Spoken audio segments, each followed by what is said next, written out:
मनोज जरांगे पाटलांच्या मराठा आरक्षणाच्या आंदोलनाला यश मिळत असताना शरद पवारांनी मराठा आरक्षणावरती वक्तव्य करणं म्हणजे विरोधकांना विरोध करायला एक मोठा मुद्दा दिल्यासारखं झालं आहे। शरद पवार हे 50 वर्ष राजकारणात आहे आणि ते बहुतांश काळ सत्तेत होते। आपण सत्तेत असताना आपल्या समाजाला काहीही न देता येणारा नेता म्हणून शरद पवारांचं नाव पुढे येऊ शकतं। कारण ज्यावेळी सत्ताकाळ होता त्यावेळी गरजू मराठ्यांच्याकडे न पाहता जे मराठे त्यांच्या बरोबर राहतील त्यांच्या फायद्याच्या गोष्टी करण्यामध्ये शरद पवार पुढे राहिले।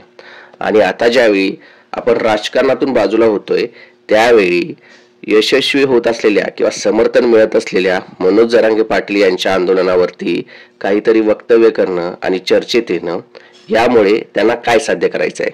मित्रांनो, तुम्हाला काय वाटतंय कमेंट करून कळवा। आमच्या चॅनलला सबस्क्राइब करा।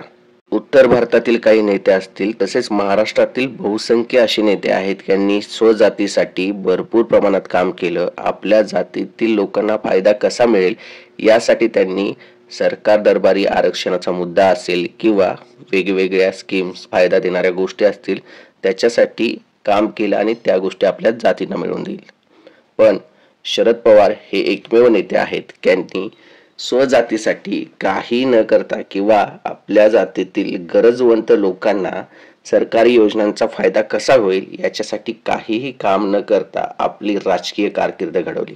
तरीही मोठ्या प्रमाणात त्यांना मराठा समाजाने पाठबळ दिलं होतं आणि अजूनही मराठा लोक त्यांना पाठबळ देतात। पण याचा अर्थ असा नाही चांगलं चाललेल्या आंदोलनात काहीतरी खोडा घालावा। समर्थकांच्याकडे भरपूर मोठ्या प्रमाणात याद्या आहेत की शरद पवारांनी मराठा समाजाला काय केलं, पण त्यामध्ये गरजवंत मराठा किती होते आणि त्याचा फायदा त्यांना किती झाला हे पाहणं गरजेचं आहे।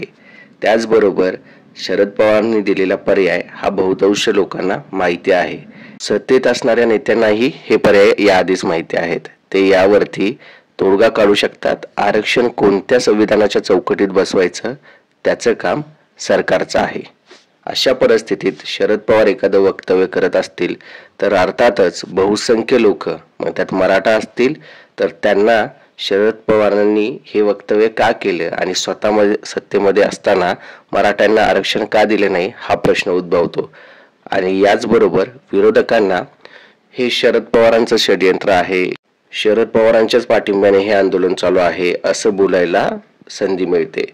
अशा परिस्थितीत शरद पवारांनी आपण जे कार्य केले नाही ते कोणाच्या तरी आंदोलनामुळे होत असेल तर चर्चेत येण्यासाठी वेगवेगळी वक्तव्य करून लोकांच्या रोषाला किंवा विरोधकांना एक मोठा मुद्दा देण्याची व्यवस्था करू नये असं वाटतंय।